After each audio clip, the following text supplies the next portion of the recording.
palabras, vamos a comenzar el programa en el que hemos querido tener en primer lugar la participación de un experto europeo. Y para ello contamos hoy con nosotros con don Hans Berker, que es científico principal del Instituto Forestal Europeo en la ciudad de Joensuu, en North Karelia, Finlandia. El doctor Berker ha trabajado en el Instituto Forestal, la unidad de Barcelona, en EFIMED, y es licenciado en Gestión Forestal y de la Naturaleza por la Universidad de Wageningen en Holanda y obtuvo su doctorado con distinción en la Universidad del Este de Finlandia. Es experto en Smart Climate Forestry o gestión forestal adaptada al cambio climático. Hans, muchas gracias por compartir tu conocimiento con todos nosotros. Tienes la palabra. Gracias por la introducción. Soy Hans Verkerk, un investigador principal forestal en el Instituto Europeo de Forestal. Y soy holandés, soy de Rotterdam, que es la ciudad de Eurovisión en la semana que viene. Ahora trabajo y vivo en Finlandia, para trabajar antes más o menos 4 años en nuestra oficina en Barcelona. Pero ahora hablamos sobre los bosques y tengo que continuar en inglés. So in this presentation, I will be talking... En esta presentación voy a hablar sobre la gestión forestal y el cambio climático en el marco europeo y también hablaré un poco sobre el contexto más global, más internacional. Ya lo ha mencionado, en el año 2015, 195 países firmaron el Acuerdo de París, en el que acordaron mantener el calentamiento global muy por debajo de los 2 grados, preferiblemente 1,5 grados. Se han hecho muchos planes y las políticas basadas en esos planes van a ser insuficientes para alcanzar los objetivos climáticos. Si analizamos los planes que están en marcha ya, es más probable que el calentamiento global alcance los 3 grados Celsius a final de siglo. Así que hace falta introducir grandes cambios en nuestro comportamiento. Incluso con esos cambios, si somos capaces de alcanzar esa meta del 1,5 o los 2 grados, eso no significa que no vaya a haber impacto o ningún impacto.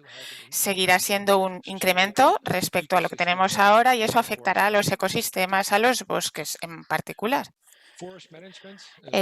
La gestión, los bosques son cruciales en este contexto.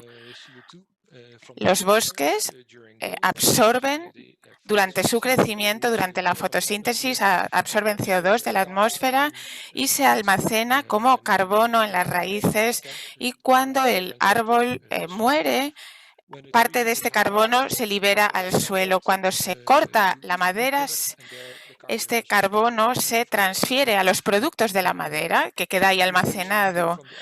Los árboles eliminan CO2 de la atmósfera y lo almacenan en los productos de la madera y en la biomasa leñosa también.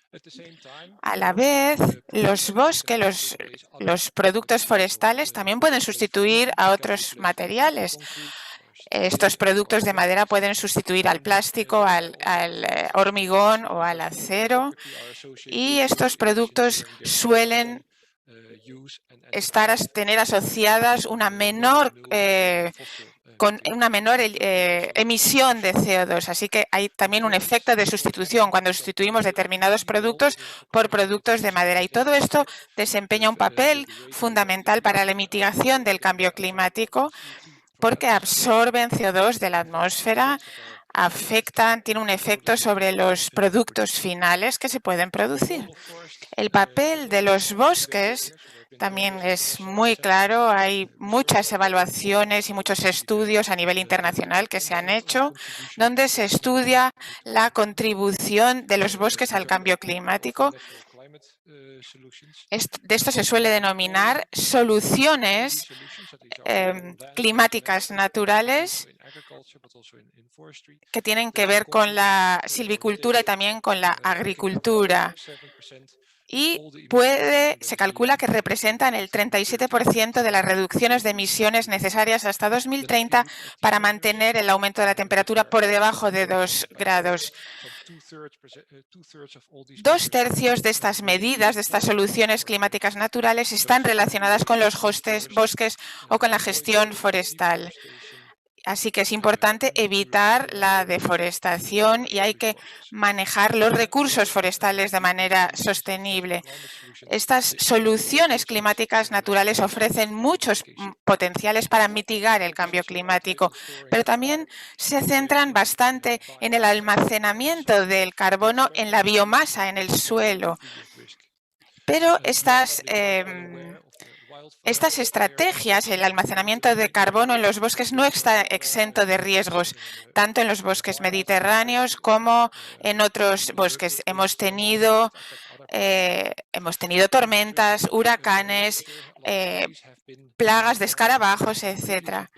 Se han realizado revisiones de la literatura científica y lo que vemos es que las perturbaciones se espera que vayan en aumento en todo el mundo y especialmente en Europa.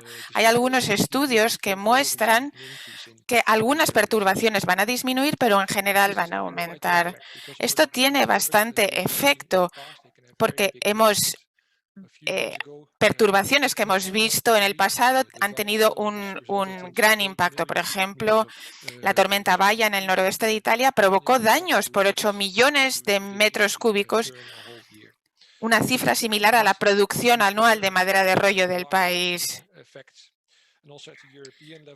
A nivel europeo vemos también que las perturbaciones también provocan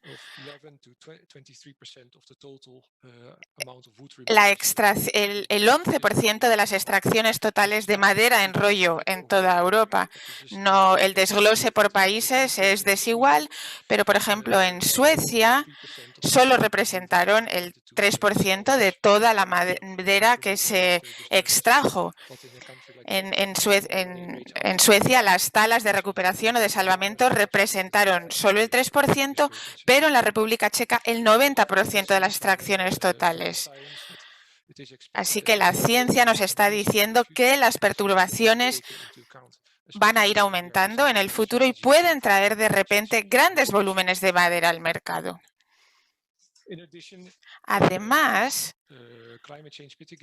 de la mitigación del cambio climático, los bosques también proporcionan materias primas y muchos otros beneficios a la sociedad. Se prevé que la población mundial va a ir en aumento y la población mundial es cada vez más rica. Se ve que la cantidad de recursos que se van a necesitar en 2050 en comparación con 2015 casi se va a duplicar y esto va a traer asociado un aumento brutal del 41% en las emisiones de efecto invernadero, cuando la realidad es que necesitamos reducir las emisiones de gases de efecto invernadero. Los bosques ofrecen muchos otros beneficios.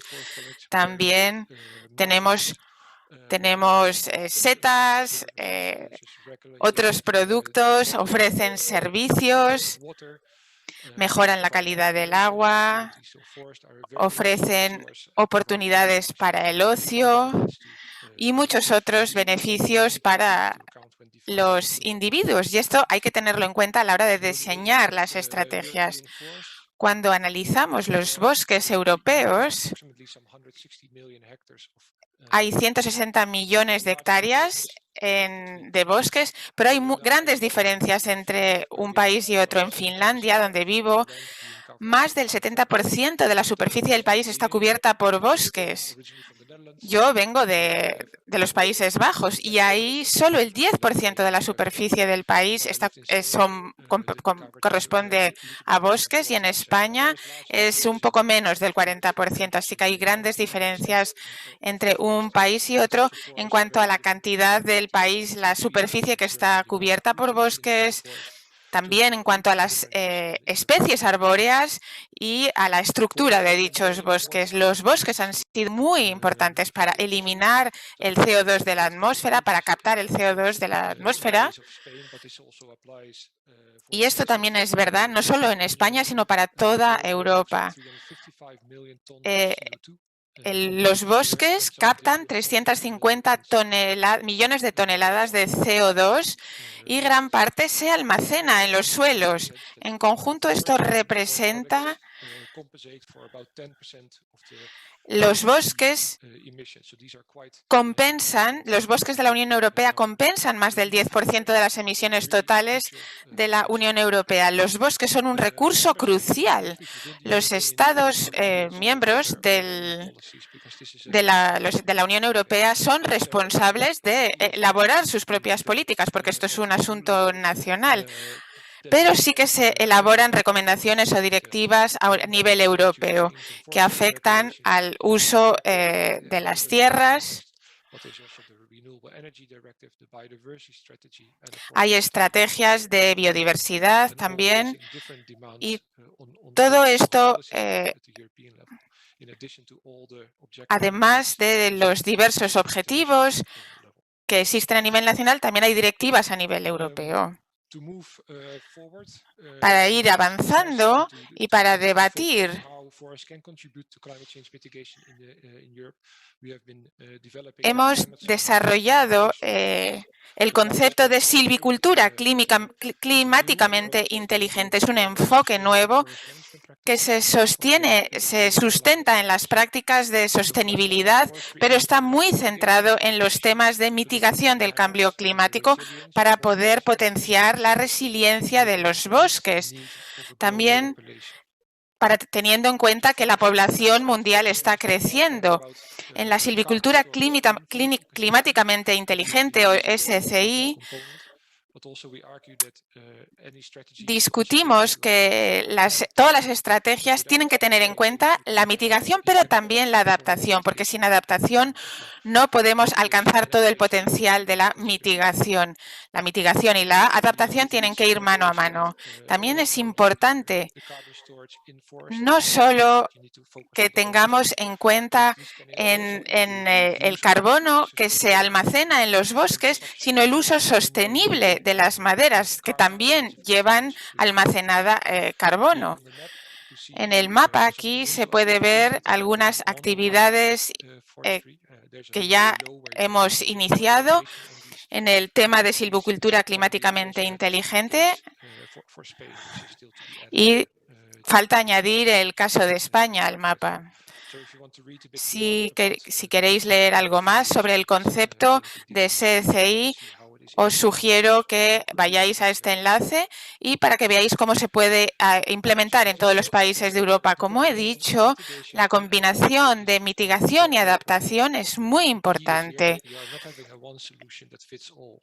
Aquí no se trata de tener una solución talla única, hay que tener en cuenta las condiciones locales y el contexto local.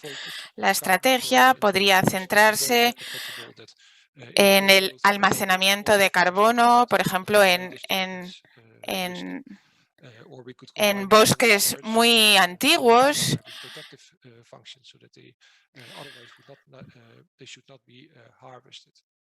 Luego, depende de los bosques si conviene talarlos o no, hay que adaptar la solución.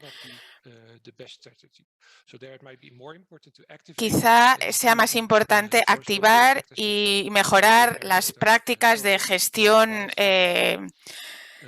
forestal en aquellos y mejorar la gestión y la protección de los bosques propensos a los incendios para salvaguardar sus reservas de carbono. Otra opción puede ser gestionar activamente los bosques maduros que corren mucho peligro de perturbación y aumentar la proporción de frondosas, por ejemplo, para aumentar la resistencia a las perturbaciones. Otra opción puede ser optimizar las técnicas silvícolas para llegar a un esquema de gestión eficiente. Además de mejorar la gestión, también el uso sostenible y la sustitución desempeña un papel muy importante. En los productos de madera Y también se puede pensar en utilizar productos de madera en lugar de otro tipo de productos. Hemos revisado la literatura científica y hemos visto que el efecto medio de la sustitución de 2,2 kilos de CO2 de producto de madera, lo que significa que por cada kilogramo de producto de madera que sustituyen a productos no madereros como hormigón o plástico, se produce una reducción media de las emisiones de CO2.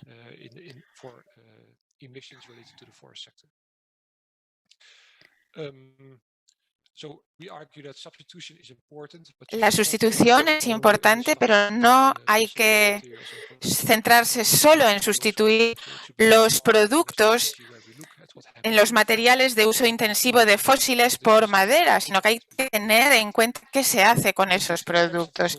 En este contexto también es importante analizar nuevos productos de la madera que están llegando al mercado, por ejemplo, edificaciones hechos con madera laminada o espuma de madera, cuyo objetivo es reducir las emisiones de gases de efecto invernadero y abordar problemas existentes.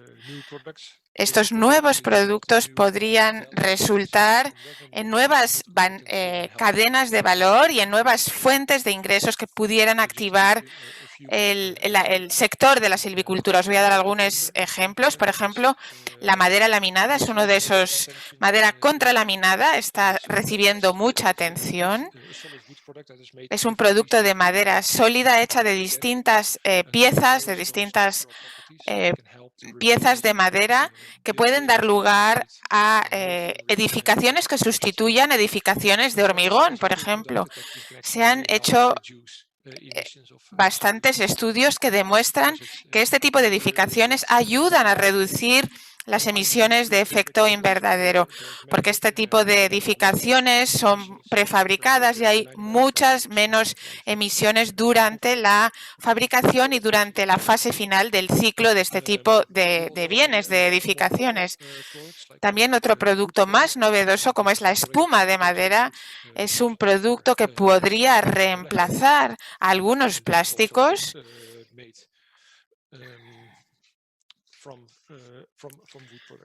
y la espuma de madera se puede utilizar, por ejemplo, como material de aislamiento acústico o térmico en paredes o también para transportar o para empaquetar bienes.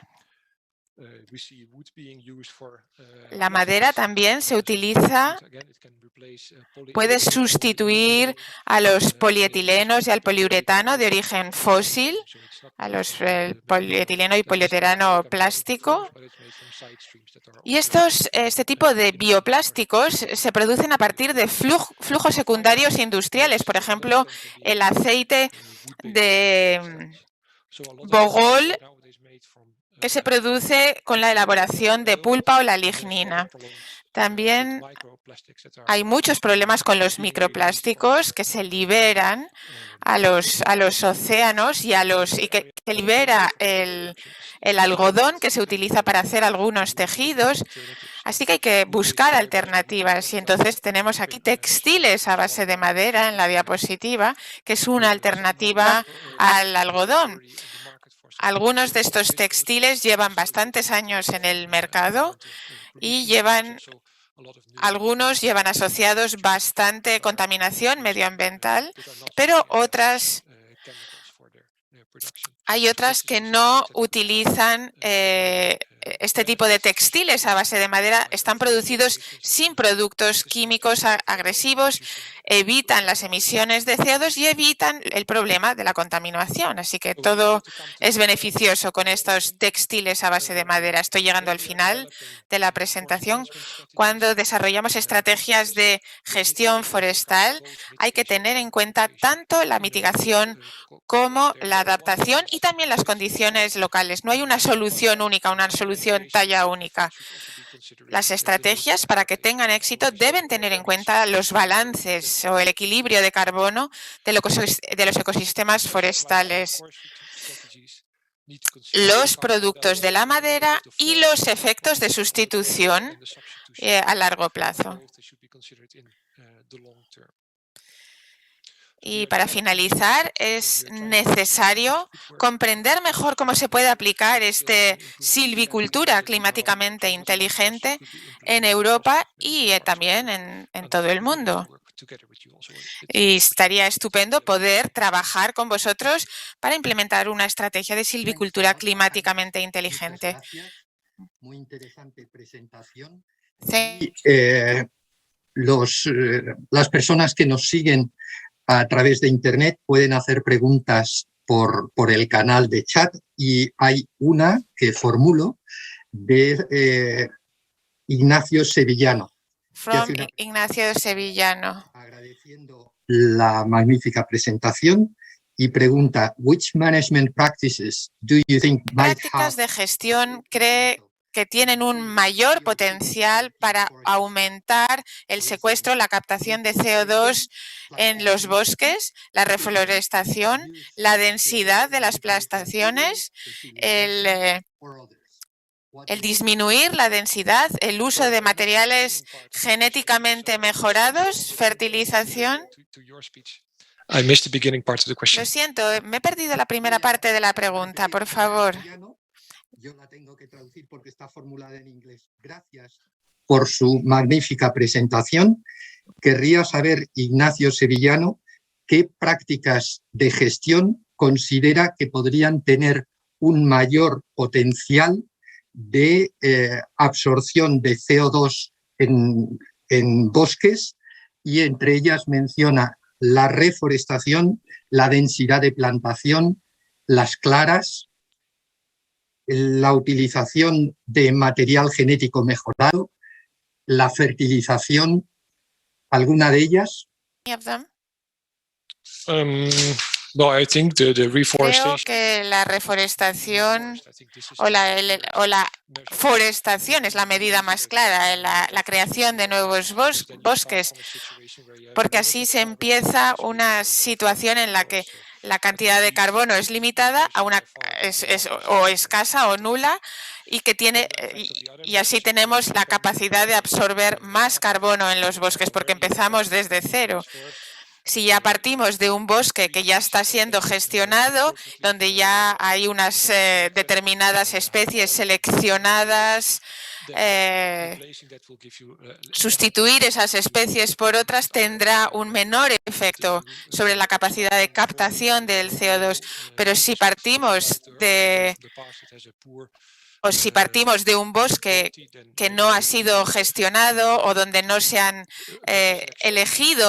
no se han seleccionado adecuadamente las especies de árboles que se han plantado allí, pues quizá la capacidad de mejora también sea importante. También existe la capacidad hay que tener en cuenta el tiempo. Las talas pueden afectar, pero hay que tener en cuenta la perspectiva temporal. Thank you very much, Hans. Y Federico Julián también agradece la presentación y pregunta, ¿cuál es su opinión sobre la consideración de las prácticas de prevención de incendios forestales como una tecnología de mitigación?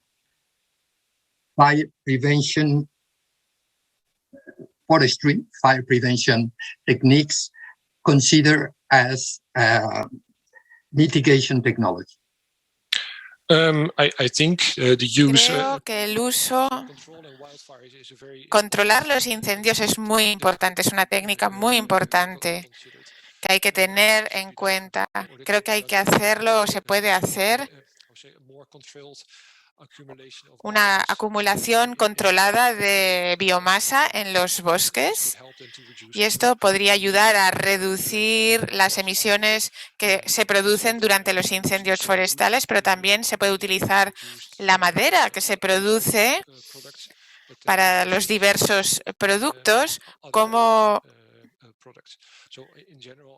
En general, creo que se evitan las emisiones que se producen durante los incendios y se evitan las emisiones utilizando productos de madera en vez de utilizar otros materiales que tienen una mayor huella de carbono. Así que ambos influyen o contribuyen. Lamentablemente no tenemos Sí. tiempo para más preguntas. Tenemos